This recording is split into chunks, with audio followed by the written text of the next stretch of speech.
Hey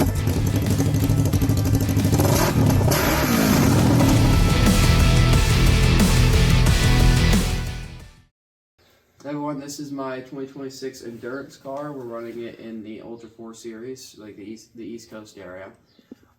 This car has just ran hammers, and we ended up DNFing, but on just the time before we DNF'd, we were running pretty good. So this is my co-driver, Colin Schmidt. He's been with us since the beginning, so I'm really excited for this season. What really led to building this car was the end of my short course career, technically.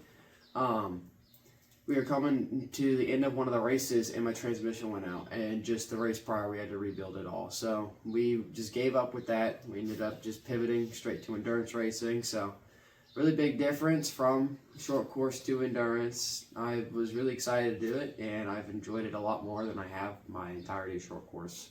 The difference from just hopping in for 15 minutes and then getting out to staying in for a whole hour or two was the best part about it for me. So, you want to add anything?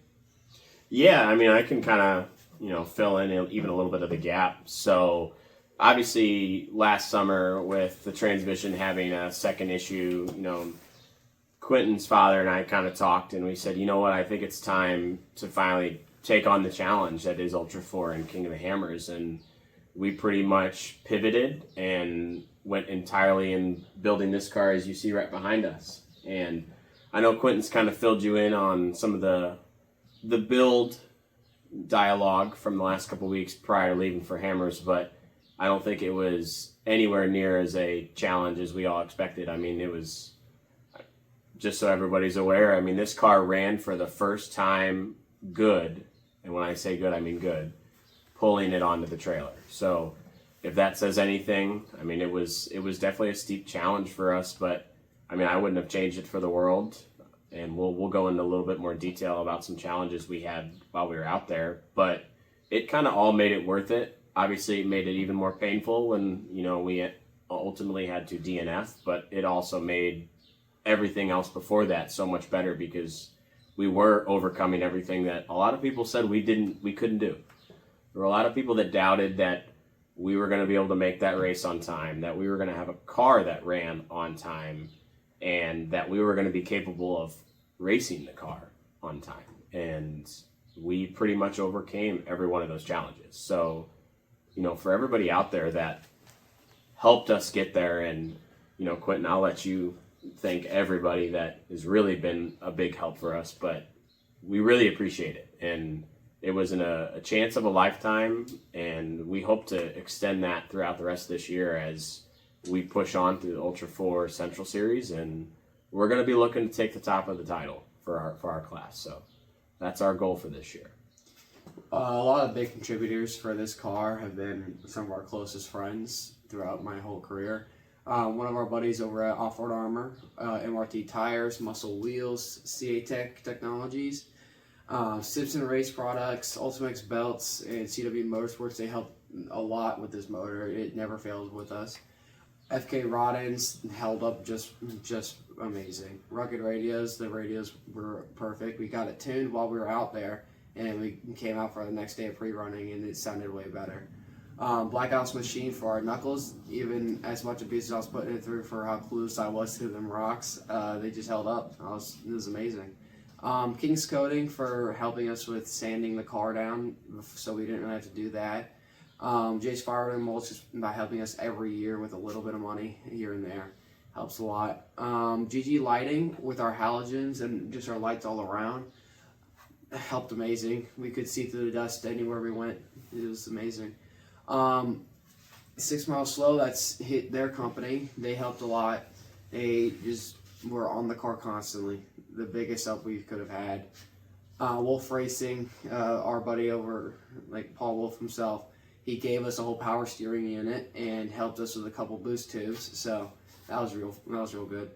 TTP Racing, another racing friends of ours. They've been with us the whole time. They've been giving us parts. This chassis is one of their old chassis, so that was amazing.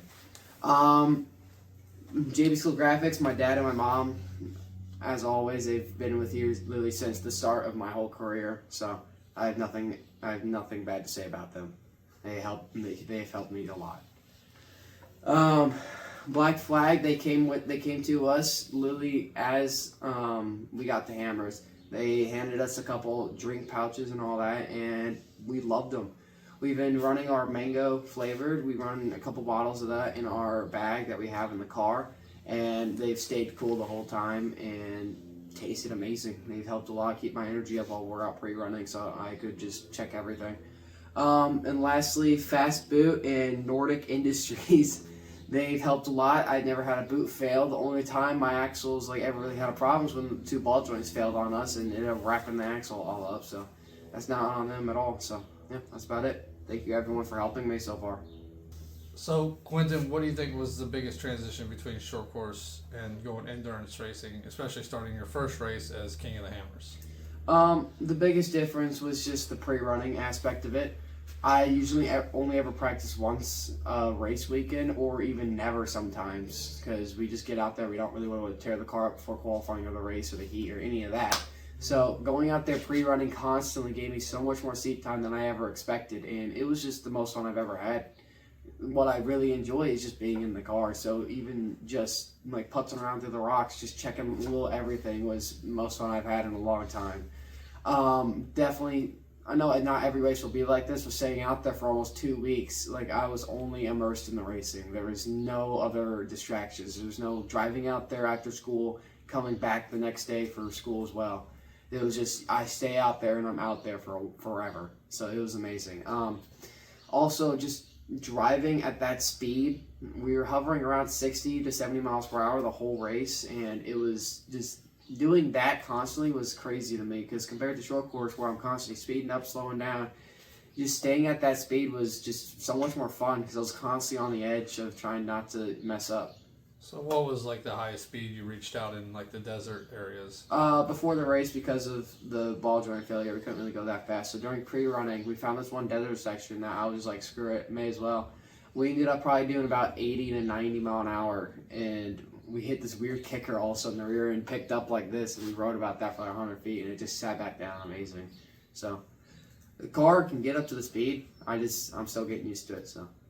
All right. Colin, as a first-time co-driver, first time ever doing anything like this, and Quentin and our family asking you to get into the passenger seat with Quentin to be a co-driver and a navigator, what was that experience like? Well, I mean, you also helped build the car, so you know the car inside now. I guess that would be helpful as a co-driver, but what was that experience like to just jump into this head first? So, I'll start it off by, Quentin's dad had came to me and said, hey, there's an opportunity that we might need you to help Quentin co-drive, for the race car. And to be honest, I wasn't entirely sure if it was going to happen, just because I know they had a really good friend that might have had some time that he would have been available to help co-drive. And, as we were creeping up to the race, it became more and more real that I was going to be in the car co-driving. And so, it was a huge change. I mean, I come from not as involved of a racing industry with bike racing, so I understand,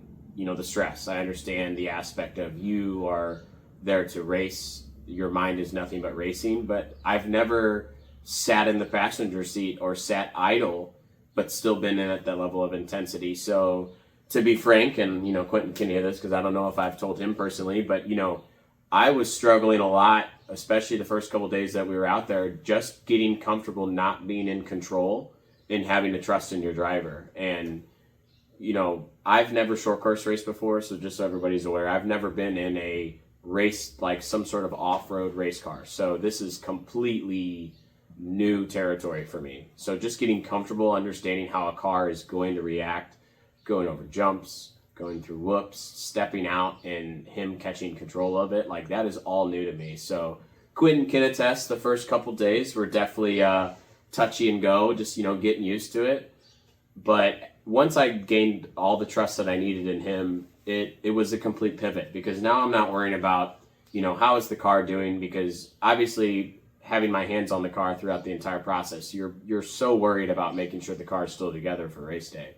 So once that worry was out of the way, and then once the trusting the driver was out of the way, now it was all the way back to me. So I had to essentially immerse myself in mapping.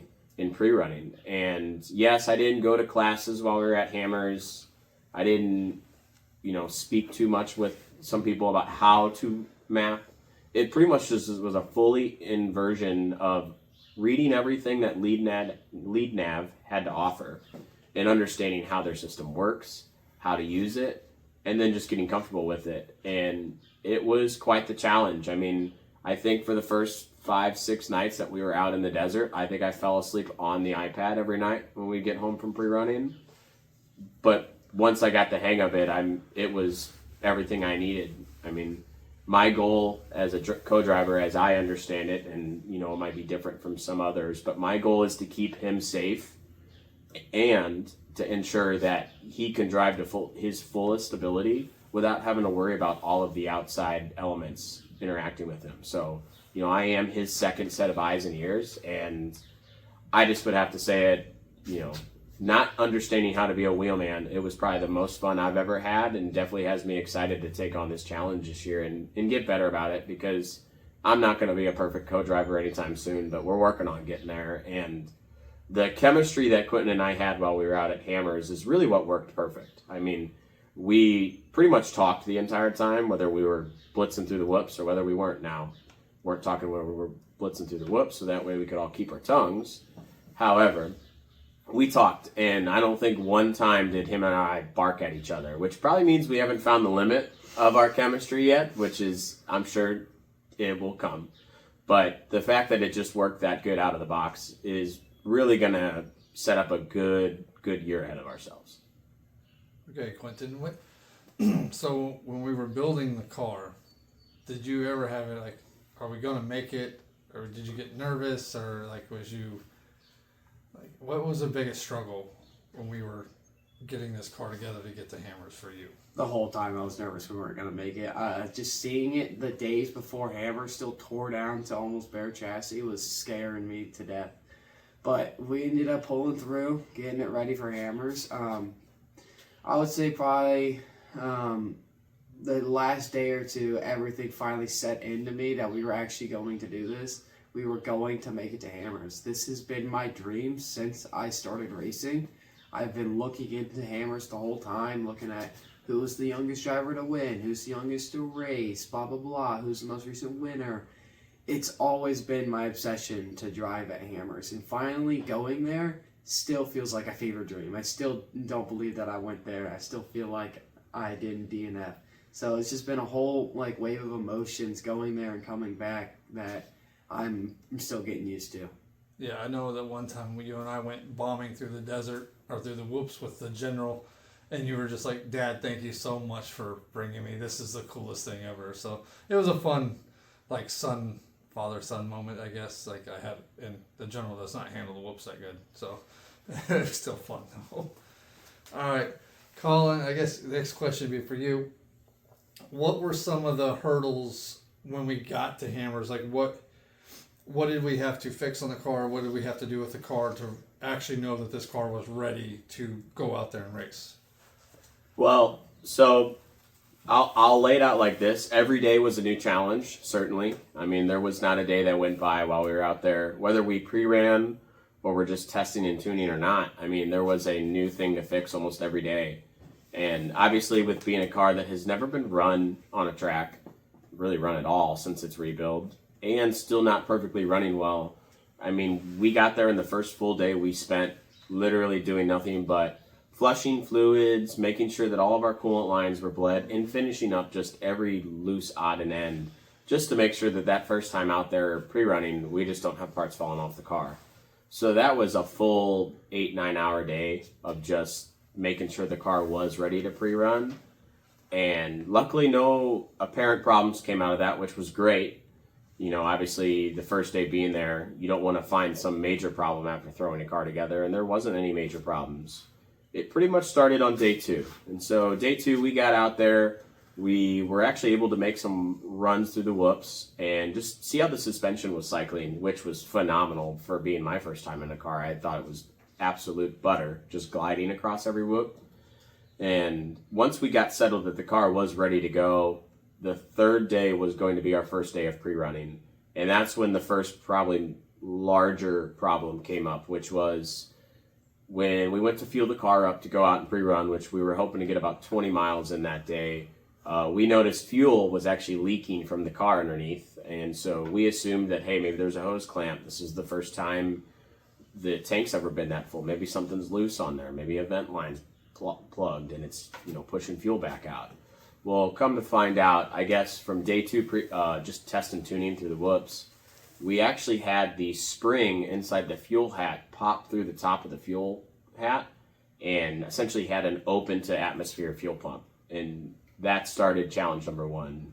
We did luck out. We actually found out that with the way that this car is set up, we were actually able to find a pump off of MAB R that did work and was a direct bolt-in for that fix, which pretty much got us out to pre-run the following day. And, we got a full, what do you think, Quentin? 4 or 5 hours of pre-running in that day? Yeah, we ended up running aftershock about, what was it, once? We ran aftershock one time, and I can talk a little bit about that as well. That, I have a lot of history rock crawling, and it's, east, central, and west coast from a Jeep aspect. But from a side-by-side aspect, this is very different to me. So I'd like to, to that note, I'd like to give a huge shout out to Phil and AJ over at TTP Racing. Like, they invited us to come along with them for that first day of pre-running, and from my first day jitters especially, and just showing us around Hammers because they've been there before, was a huge help to just kind of like get us off our butts, really go out and do things on our own, like not feel like we have to go in a group, not feel like we have to be 6-7 cars deep to go pre-run. Really just kind of broke the ice for us. And the whole first day, the challenge that day was essentially, okay, Quentin and I have to learn how to get chemistry. And although there was only one rock section aftershock and was downhill, there's still a lot of, I need to understand Quentin as a driver and maybe help him a little bit through rocks like this, knowing that every line changes every time a car goes through it. So we spent the entire first full day, Quentin was in the car, I was outside of the car, and we were just working on how can we work together in the rocks if I were to get out. And it was purely hand signals for the majority of it. And I would say for a first time being in rocks like that, he did flawless. I mean, if you can see it from behind here, obviously Quentin trusts his car to the fullest extent because these wonderful tree kickers that were perfect before they went on the car now have a load of lovely character to them. So obviously he trusts where I'm going to put him on the rocks, and he trusts that the car is going to hold up to it where we put him. And so that whole day was phenomenal. There was very minimal challenges there, just getting comfortable. Then the challenges started to begin towards the end of the day when we were actually going back to town, and I noticed that the car felt like it was torque steering terribly. We lucked out that we were actually stopping, getting ready to grab some drinks and then head back into town, and we noticed that we had actually damaged a wheel in the back. And, no fault to anybody's. We actually had a mud scraper on the car at the time that had picked up a rock and essentially wedged itself between the caliper and the wheel. And so we were able to get the tire swapped out with the spare we had on the car, got it back to camp, were able to get everything put back together. But it did revolve in having to get, the caliper cleaned up because we did bend a brake bracket on that one as well. So we got the caliper cleaned. We're able to find a bracket, luckily, from a friend of John's and get that replaced, put back together. And that pretty much ended that day's struggles at that point. Car was good to go. Every night we were there till 8:30, 9 o'clock at the earliest, making sure this car was ready for the next day. And we're able to go pre-run again, actually, the next day. We got multiple days in a row of pre-running without what I would call weekending problems. But they definitely tacked on one at a time. So the next day, we actually ended up, just from running in the rocks, we had actually ended up breaking a couple beadlock bolts. So luckily, obviously your wonderful sponsor, Quentin, MRT, and Muscle, had everything that we needed to make sure that we were going to continue pre-running. And I will have to put it out there, no matter what kind of struggles, what kind of abuse we put the wheels, the car, everything through, we did not have one single flat tire the entire event that was caused to a tire. So that's, I mean, from my boat, that's impressive. So I would say these MRT Desert Storms definitely held up to just about anything we could have thrown them at.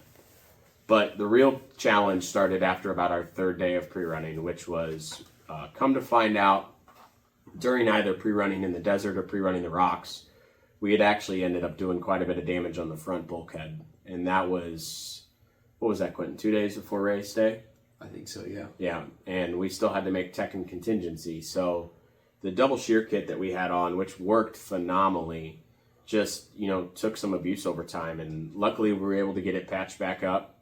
Actually got a lot fixed in that moment. We had some steering rack problems we didn't know we were having, that we had that all the way out of the car. Got that piece back together. And pretty much right before we went off to tech and contingency, we knew that car was 100%. There wasn't a bolt on this car that had not been checked. There wasn't a fluid that hadn't been checked. I mean, we overcame every challenge I thought could have, and more, that could have been thrown at us on hammers. So it definitely got, it wore some of us down. I didn't realize that, getting out there 2 weeks early meant that you worked on the car for 2 weeks while you also pre-run. But, that's definitely what it is. No matter how easy you're going to be on the car or how hard you're going to be on the car, you are doing work on that car every single day. And if you're not, you're probably missing something. So that was probably the biggest challenge, was just getting into the habit of that. But in the end, and we'll talk about it a little bit more, but being on that start line on Thursday morning at bright and early at 7:30 a.m. was definitely, it made it all worth it. So we definitely capped on the challenges even before the race. And, with companies like RCV stepping up and giving us parts right off the rack, off their display models, warranting certain parts that we had a stub shaft in the front that went bad, to CA Tech's owner coming and checking out what we had broken and realized it was actually our own fault, not a CA Tech failure. It was actually something that we had done. We have somebody else stop by and check a part for us. All these, Dustin Rums, All Things UTV, coming in and helping us. And we had a clutch issue, he was able to help us get a clutch put back together. It's all these people was just one massive family, and some of them are not marketing partners, and some of them are, but they didn't care. They were there to help us, get you guys back out pre-run and get you guys ready for the race. So that was really cool. But let's so we're about 22 minutes into this video already. Let's jump to something I want to talk about. All right, so let me ask you guys. So of course, first time racing King of the Hammers, first time taking this big leap into a different racing discipline, I guess, in a sense. What was it like lining up race day? My leg was shaking uncontrollably, and it was so cold I literally had to meditate for the first time in years. You meditated? Yes, I meditated in the car. It was the first time I've done that since probably my 170 days. I was straight up going, in the car the whole time. It was frightening.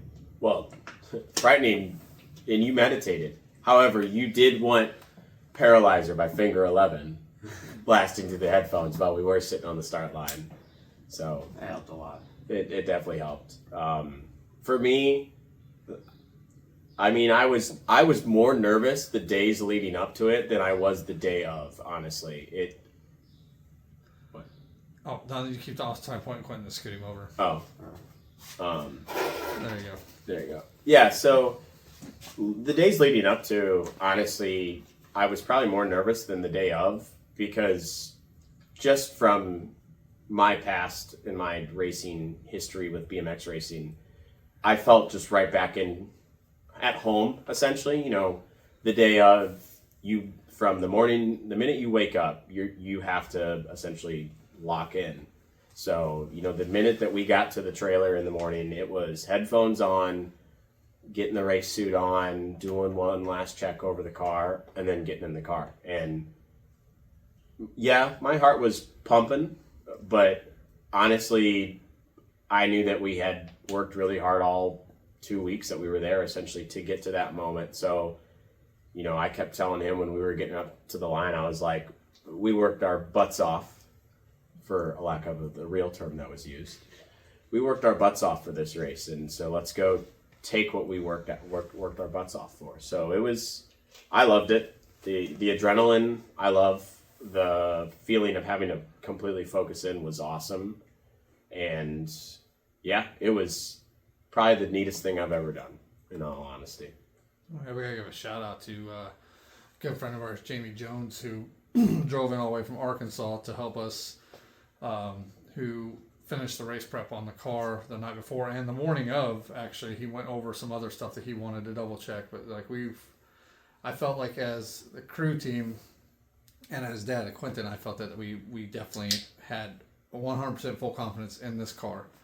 When Jamie gives me the nod of approval, then I know we're good. And Jamie's been a part of Quentin's program since the beginning, pretty much. But it was good to have the right team members in place. And then another shout out to Rob Reno and his racing program and his pit crew that pitted for you guys at the pit. But let's talk about leaving the line, because I know this is like me and Quentin's mom were, in a sense, worried that Quentin was going to push this car too hard off the line in the short course section because he's a short course racer, and this car is nothing like a short course car. So I got to know what was going through your head, Quentin, off the line, and what was going through your head, Colin. These could be short answers, but just kind of fill me in when you saw the green flag drop. I reverted back to my Mayo days where you had told me as soon as you see his arm raised, that's when you get on the gas. And as soon as I saw that guy raise his arm even an inch, I immediately stepped on it. And you can see in the videos, I was off the line while that guy was just sitting in with us. But going into the first corner and the jump, since we had literally never jumped this car before, this was the first time we ever did, I was really nervous coming up to it. And as soon as it landed, it was just butter. So I got into the next corner. I was probably doing, 40, 50 into it. Get onto the brakes, realized it was nothing like my short course car's brakes. It was so much longer to stop, but it was a lot more fun. I just rode that midline as hard as I could, watching that car lean over. It was a whole different experience from my short course days where it would just stay planted from everything. But it handled it well, surprisingly. It handled a lot better than I thought it would. After running on a sim in a side-by-side that used these tires, I was expecting it to flip over because I was so used to how those side bites were just way too high in the sim.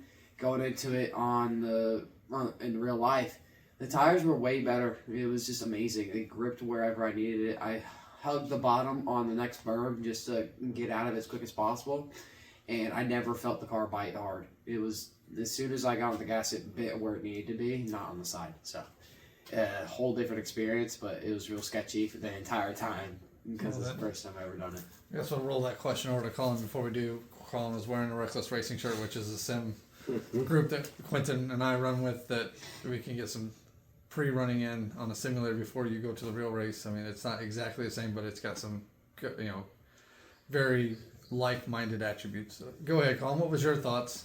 Well, I know you guys have told me the stories, but what were you thinking at the line before the green flag dropped? What's going to happen? Well, Quentin can attest to this. For the entire week and a half leading up to this start line finish, we were going back and forth about, hey, we want to do two things. We want to get it off the line and out of the short course center in one piece, and when we were bringing it back, we wanted to bring it back in one piece. So that meant, shifting away from his short course mentalities a little bit. But when we got closer to that line, I think we talked about it a little bit, and I was like, no, pin it. At this point, it's been all worth it. The car's going to handle it. There was no lack of confidence in what the car was going to do over the jumps and through the corners. It was, we've done it. Let's just hammer it off the line. And that's what he did. I mean, we kind of joked, and I know he was watching the flag man no matter what, but I was sitting there watching. That was my only goal. And then the minute I saw green, I don't even think the flag made it all the way down. I was shouting green, green, green, green, green, green through the comms, and he hammered it. So, obviously, yeah, there was a little bit of worry going in over a jump in a first corner, but I didn't have any lack of faith in the car. And the car, to my opinion, because I don't have a lot of experience in the short car, I thought it did fine. It pushed into the midline, held in the midline, and you were able to hammer out of it. So it was, I think at that point the adrenaline was rushing enough that you were like, no, we're not going to go easy on it. We might as well lay into it for the first 5 minutes until we get out to the desert. Yeah, I mean, from watching from a third-person view off the side, watching you guys line up and get ready to go and take off, the car looked phenomenal off the line. Like you guys shot off real good. I don't know if like you guys jumped a little early or whatever, because the short course days you watch as soon as the arm moves, the flag moves, you go. Yeah, because the other car didn't even take off for at least a good 2 seconds after you already took off. Like you'd already got 5-6 cars out on them. So, and I understand it was not a drag race, but you also do want the clean air. So that was a good move on your part to get out there and get the clean air. So let's move on past the line. I know immediately you had sent a message into us that said, "Hey, like you guys are off the line. You guys are probably already a mile in," and we get the message that, "Hey, GPS is not working." Like, what was that? I mean, that's a big failure, especially running an endurance race of 60 plus miles, almost 70 miles or whatever. Like, what was going through your heads at that moment? What did you guys adjust to make it happen, to make it to the pit so we could look at it? So after we figured out the GPS wasn't working, we just started planning, okay, just look for the most burned-in line there is and follow that. And once we did that, we noticed there's some other cars on a whole different part. So we had thought we cut the track or just gone completely off course. So we were thinking, oh, this is a penalty. We ended up following all the way to the pits behind like 3 cars. There's probably so much dust I could barely see a thing because the sun was beating down on my visor. I had to lift up my visor for a good 3 miles just to be able to see out in front of me. It was so bad. But we got up to the pits. We got the GPS working again. And as soon as we did that, we were just on it the whole time. It was real interesting. It was a scary first part of the race, but it was a good reminder that none of this will work correctly. So you just have to work with what you got. So basically, and I'll let you cap on this, but basically your first 12 miles of the race were blind. Mm-hmm. Yeah, and to circle back on the first 12 miles of the race, we're blind because of obviously just being new to hammers and exactly when you can pre-run, where you can pre-run, and what direction you can pre-run, which was new to us. On top of obviously being blind for the first 12 miles, we were completely blind for about the first 5 miles because we had never actually had the opportunity to pre-run the short course and through the short bus system. So it really was completely blind. And, I was trying to not spook Quentin because obviously the last thing you want to do in the first 5 minutes of the race is be like, hey, GPS is offline.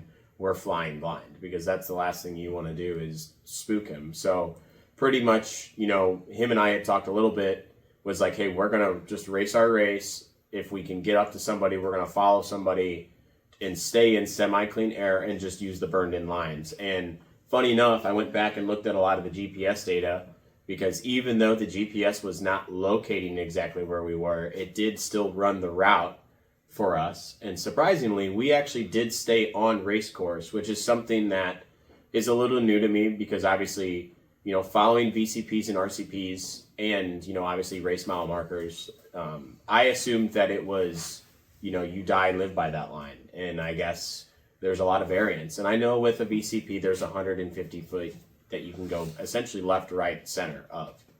But it was definitely very different. And luckily, once we got through the first 5 miles, we actually got back into territory that I knew from our initial pre-running. So a lot of it was a lot of memory running for about the last 7 miles. So it was spooky. I mean, the entire time, especially when we were still out in open desert, I was trying to reset the GPS on the iPad. I was trying to reset lead nav. Luckily, we had Starlink on the car. So obviously, we weren't completely sitting ducks. I was able to send that message out. And for whatever reason, when we got into the pit, we completely cycled the GPS and the iPad, and it pinged back up. And then I knew that we were going to be okay because obviously I could physically track where we were going rather than just having to go by memory. But yeah, it was definitely spooky. I don't think it was any sort of massive failure in terms of a puck going bad, the iPad going bad. It was just some weird circumstantial thing that just had to add to our challenges for the week. But, we didn't wreck. We didn't go 4 miles off course.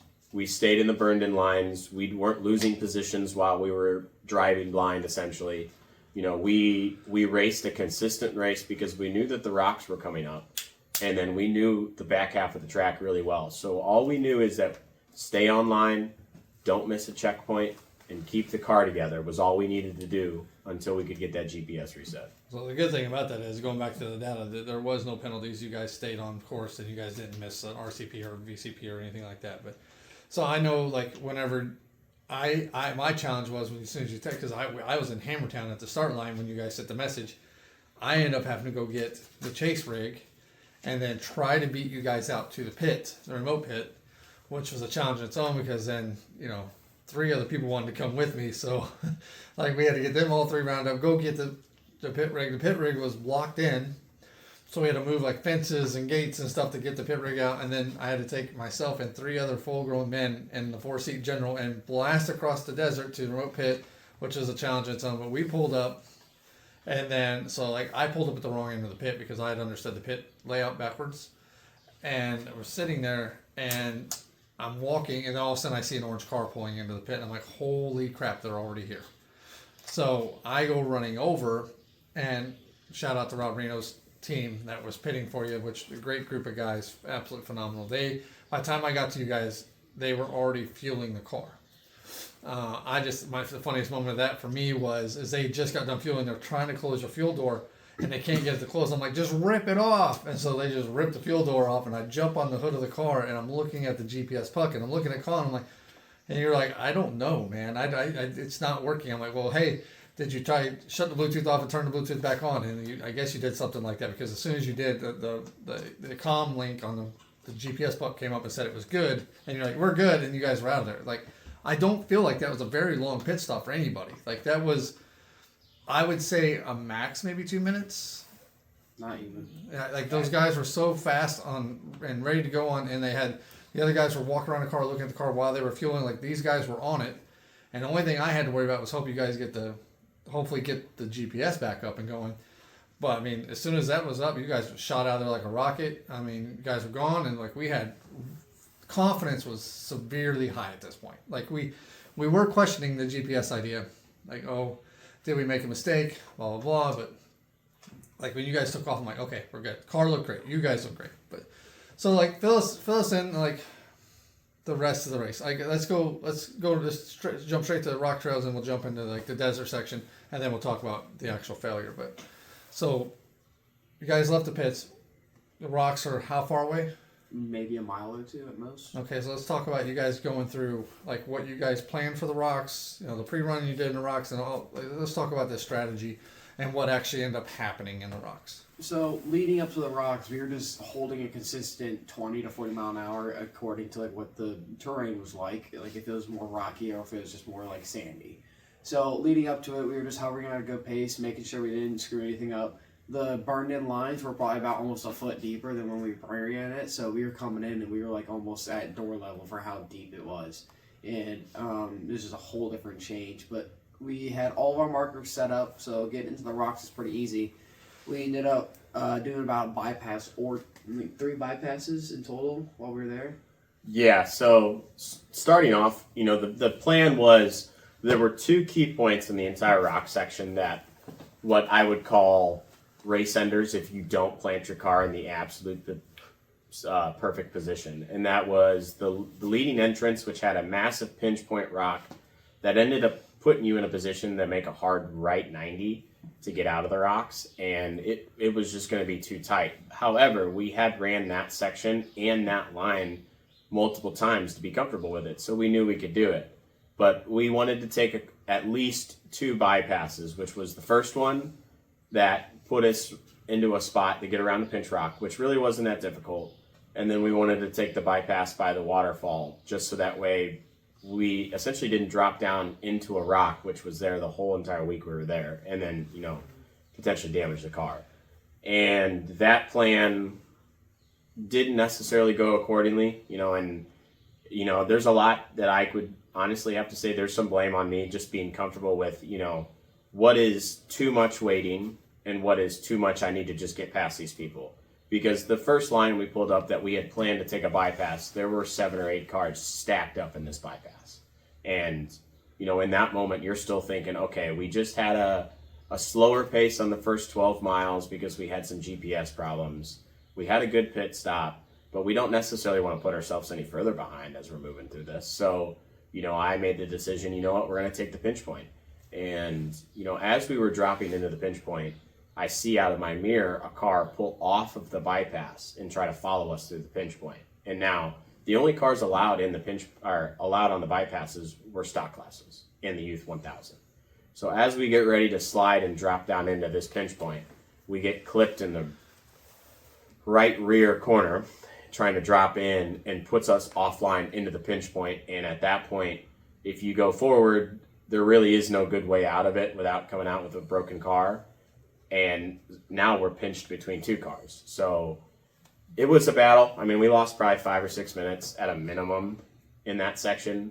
I lost my cool once or twice just because I was pissed off with the guy behind us, and then obviously pissed off with the situation. But we actually were able to get the car straightened out, and then ended up we were able to cut into the bypass and finish the rest of the rock sections out. And I would say, from my aspect, that was the only piece of the entire rock section that did not go according to plan. Was literally the first trail, which sucks because obviously it puts a bad damper on things, but it was literally just the first trail that put us a little bit behind, because everything else was perfect.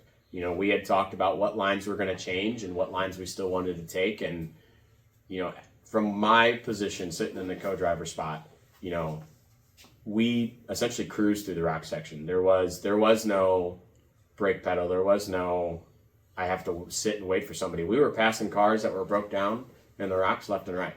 And we were just cruising right through every section. And especially the one section, I believe, that you actually take a nice long sweeping turn that had a lot of change throughout the entirety of pre-running, and we were able to blitz right through it.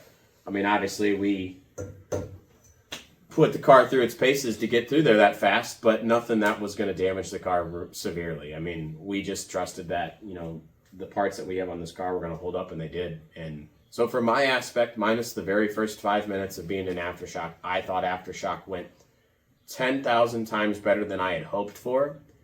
And in my mind, the minute that we exited Aftershock, got through RCPs 104, 105, and 106, and dropped into the desert, in my mind, I felt that we were free and clear for home, because everything else till the finish line I was confident in from our pre-running. So making it through the rock section with minimal problems and no mechanical issues was like the biggest success. Like, I don't know, it was.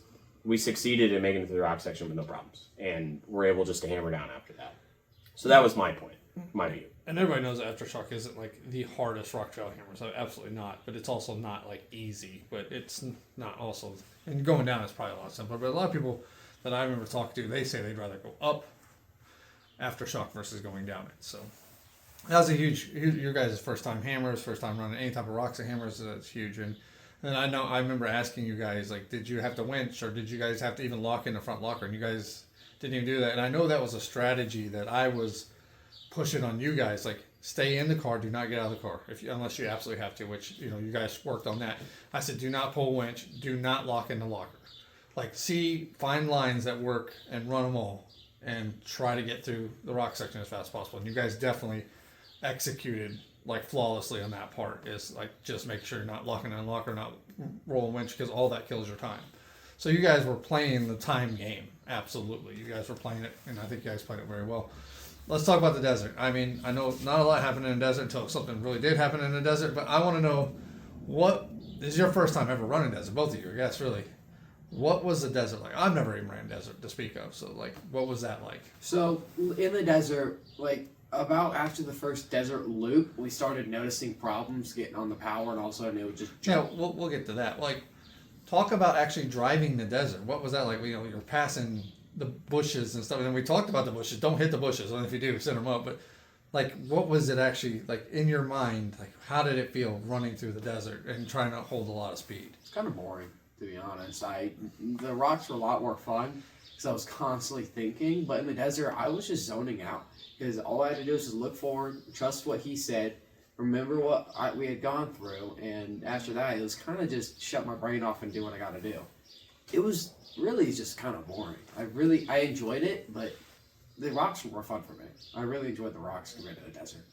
What about you, Colin? What was it like going through the desert? busy. It was a really busy time for the desert because obviously you got Quentin saying like the desert sucked and I didn't enjoy it, and then you're like, I was so busy. Okay, let's hear about it. But it was busy in a good way because there were I had a lot of markers throughout the whole desert, but really not as many as some people said they had.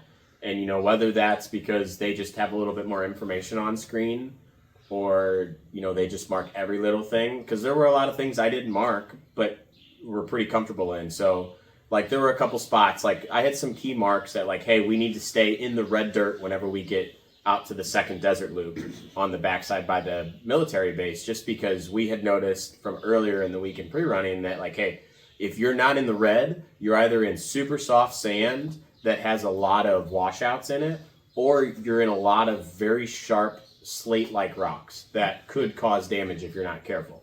So it was just like, hey, and giving him notifications like, hey, we're 500 feet out from a sharp right turn or a sweeping left turn.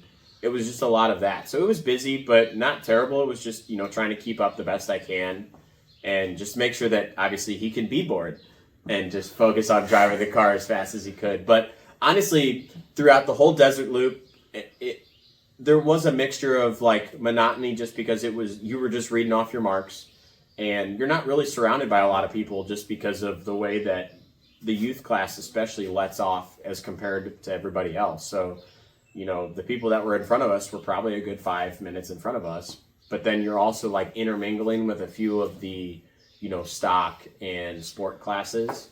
And probably the most exciting was one of the obstacles we had spent so much time, like when we pulled up to it one day, we're like looking at, there were 4 lines that came across this big ridge as you exited the military base. And you had just come through like a tight little rock section before you got back into the desert. And we had said, okay, left line's not bad, but it's got a lot of whoops coming down the backside, so you're not going to be able to get power down as well. The middle line was great, but it had a couple of huge washouts, so you were going to be checking up a lot.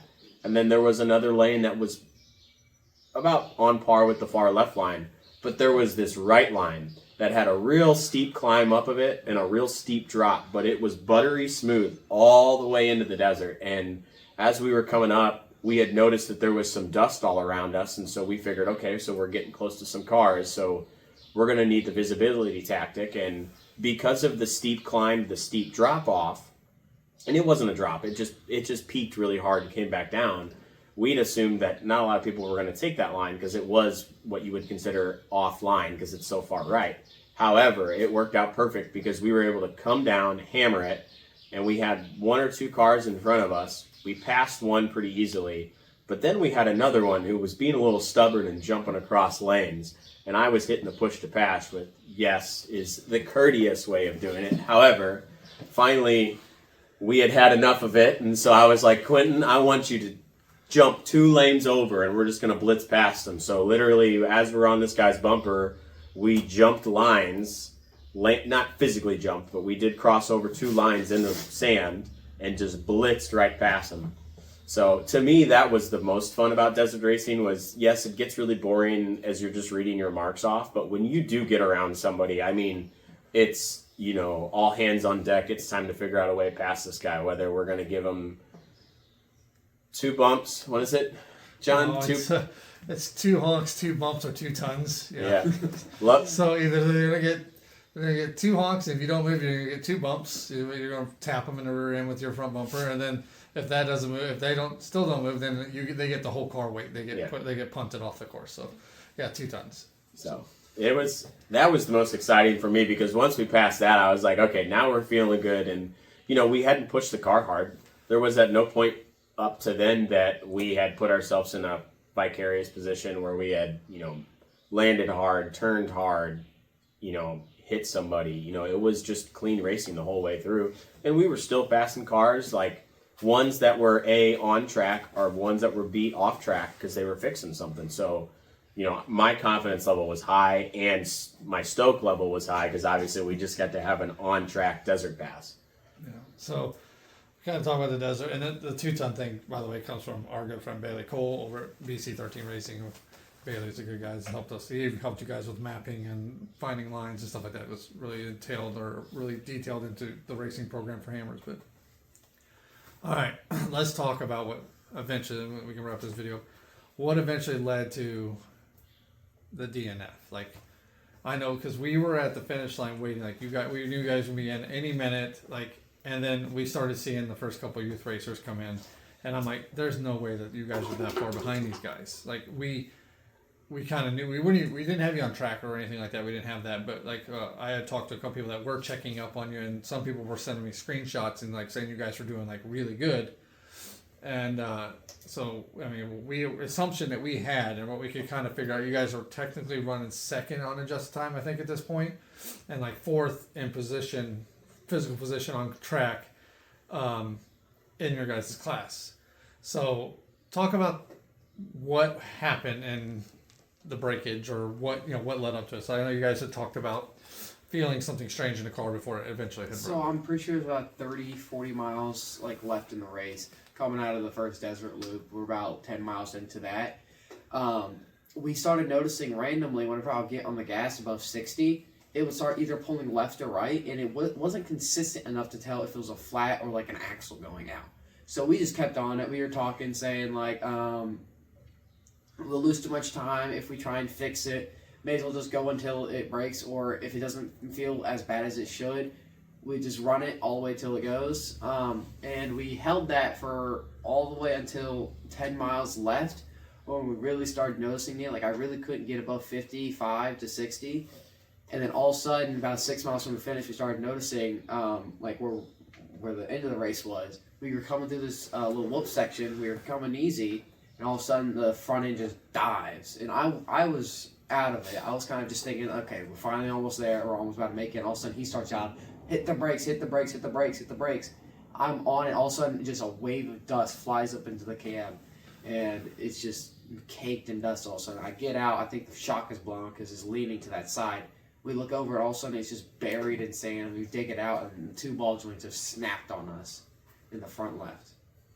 Colin, you have anything to add to that? I think you got it pretty good. He got it pretty good. I mean, the biggest thing when we started noticing the problem was, okay, I doubt it's a flat. Like, that was our first thing. Okay, it might be a flat. So while we had open air, we were checking mirrors. And luckily, the way I had my mirror positioned, I could see the rear. And if it was the front, we would have noticed a lot of pushing coming through corners, and we didn't notice any of that. It was really just on throttle. It was stepping out. And in my mirror, no flat. And Quentin saw a little bit of his tire and no flat either. And it wasn't doing what it had done earlier in the week. So the only thing I could have attributed it to was like potentially a CV axle, and it could be front or rear based on the way that it was steering on power. So at that point, if a CV axle had gone, the car can handle getting across the finish line without a CV. And so that's why our confidence was, hey, whatever is wrong is not something that is going so wrong that is going to physically end our race, or get out to check, because nothing was really that wrong from A, the feel, and the B, the looks. So we had just said, let's get it to the finish line. If we have to, slow down pace just a smidge just to get it across the finish line, we were going to do that. And that's pretty much what we were doing. We had backed off of our 70 to 80 mile an hour, and we were in like the 50 to 60 mile an hour just to get it across the finish line. And when I started seeing that sand come up over the front corner, I was like, man, in my mind, I was like, maybe we should have stopped to check at it. But like Quentin had said, when we got out and had kind of dug around the sand to look at what it was, that would have been one of the more difficult desert fixes, that's for sure. And so pretty good assumption is that the bottom one definitely let go first. And, the top one held on for as long as it definitely could, because that was probably anywhere from 10 to 15 miles on just a top ball joint on that driver's side. So So we'll contribute to what after the race, we got you guys fixed up. You guys tried to finish out, you guys took the DNF, but you guys try at least finish out and cross the line, which race ops eventually deemed you guys were moving too slow on race course, and they pulled you off anyways. Plus, you guys had said on the tracker that you guys were broke. So yeah, which is fine. We did everything we could with what we had, and we didn't have the right tool to pull the lower ball joint to get you a new ball joint, so you guys could at least go back up the race pace and finish the course. And that's unfortunate, but we live and learn. So we figured out the best of our assumption is that the lower bolt for the lower ball joint did not hold properly, and it allowed the ball joint to actually pull up out of the knuckle, and it allowed it too much stress, and it actually sheared the lower ball joint off. And what you guys were feeling the miles before it actually broke was it basically walking its way up and down and out of the knuckle, and that's why it was getting inconsistencies out. And then when it finally broke was when you guys had to end your race. So that was unfortunate. But, well, guys, I'm sure everybody appreciates the race recap, but we'll move into the next thing is how we need people's help to continue your guys' racing this year and to continue the race program. But if you have any questions or anything like that, feel free to hit us up. We will answer the best we can. But you guys want to lead off into what help we need to continue on? Well, I guess we can start this. Let me add some context. I'm sorry. The shocks on the car are not currently owned by Off-Road Armor or by this race car. They're technically owned by our good friends over at T Hill Construction and Hill Racing. They actually own the shocks on this car. They help pay for them to be tuned for you to actually chase this dream of racing hammers. And massive thanks to those guys. If you guys would just go find Hill Racing online and follow them. It's a whole family. The whole family races. You know, the husband, the wife, the kids, they all race, and they're amazing people. And they have a lot of wins under their belt, and they know what they're doing, and they're also in the middle of doing a transition to start endurance racing as well from short course. But let's go ahead. I'll let you, since I filled the context in, I'll let you go ahead. So yeah, we definitely need shocks. That's one of the biggest things. We have an idea of what we're gonna get, but after that, I personally don't really remember what else we need, so I'm gonna let him answer that. And so, obviously, I'll be frank, we do have two avenues that we are looking at. We have one that we would probably deem as a little bit of a higher priority. And, we do already have some help to potentially get us close on the shocks, but, we're still going to be a little short on that one. So, if there's anybody who's really looking to help support us or, even maybe a new marketing partner, we're always welcome to more of those. But that's the first step is obviously shocks because I'd like to give a shout out to RCV Axles for really helping us out, and Dirt over at Off-Road Armor. I mean, we have some RCV 300M ball joints that are coming for this car, and we now know that we're going to keep a spare set of ball joints and all associated tools in the car at all times now, just to make sure that, because we definitely could have done a desert fix for that one. We had the capabilities, just not necessarily tools. So that's going to be a new one moving forward. But, outside of that, there's a few things that we're kind of, talking about back and forth, John and I, which is, we're definitely looking for a little more support and, thinking about maybe changing up what, John, the front A-arm kit potentially? Yeah, the big thing is right now I need help with shocks. We don't technically have shocks for this car. Now we have two good leads on shocks. Our good friend George over at WE Racing, which has always done Quinton shocks to include this pair of shocks to the short course shocks, has got us a fix. It's going to be about $7,300. Now we do have some money raised for that. We just needed to basically find another $4,000 to buy shocks. Another thing is we'd like to change the front A-arms on the car. The A-arms we have on the car were donated from TTP Racing. They work great. We're a little concerned maybe possibly about geometry of them. So we'd like to go ahead and finish our swap over to CA Tech. And CA Tech is willing to work with us, and they're a great marketing partner. Of course, we don't get stuff for free. We still have to pay for some stuff, but we get a good discount on it. So, but yeah, I mean, we're technically for Quinton Oil Racing and this particular car, the Off-Road Armor, endurance car, we need help monetarily with money for the shocks, and whatever else we get extra, if that's possible, we will look at fixing other weak points on the car, to A-arms, to a little bit better axle shafts or something like that, because these are all stock axle shafts. We run a stock smart lock front diff. And we don't even have the computer for that. We actually, Colin and I had developed our own wiring harness for the front smart lock to be able to lock it, engage it, and disengage it without a computer to run it. So there's shortcomings of the car. And if there's anybody out there that would like to help Quinton and Colin continue this season, which we're going to run the Central Series plus a couple extra races, we definitely could use the help, because I've already maxed out too many credit cards to build this car. So I'm out of money.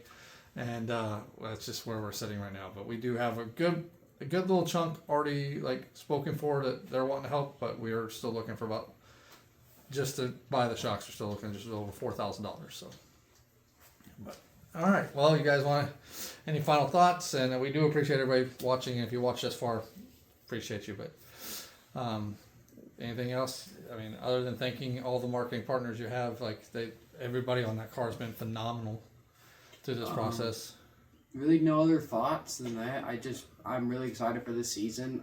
This might have been my dream to do endurance racing. After that, I really nothing else. It's kind of just another day for me, really, at this point. So, Colin?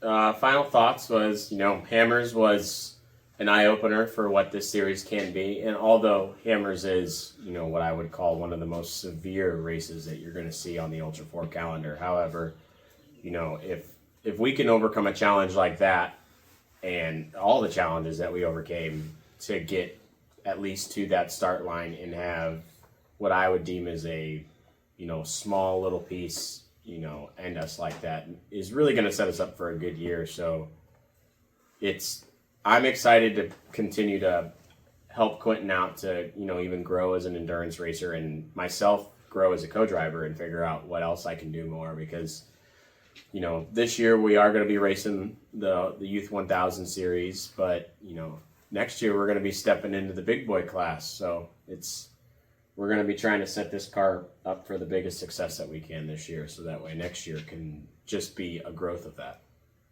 All right, guys. Well, thank you for your time. I'm sure everybody else will be happy with it. If you guys want to say any last words, we'll go ahead and close it out. Thank you for everyone who's ever watched our videos. Thank you for everyone who follows us, who's tried to help us.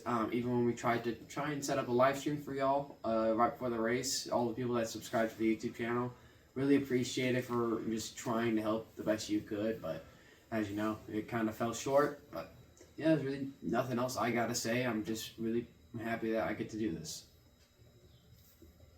Well, I just thank you to everybody that said you can do this, and thank you to everybody that said we couldn't do this, because without both of you guys, there's no way that we would have pushed ourselves to this limit to get the car there. And I'd like to extend a big thank you to Quentin over here for bringing us a car that's essentially in one piece, that we don't have a large rebuild ahead of us. We just have some small minor pieces that we gotta get the last pieces together, and we're gonna go racing again.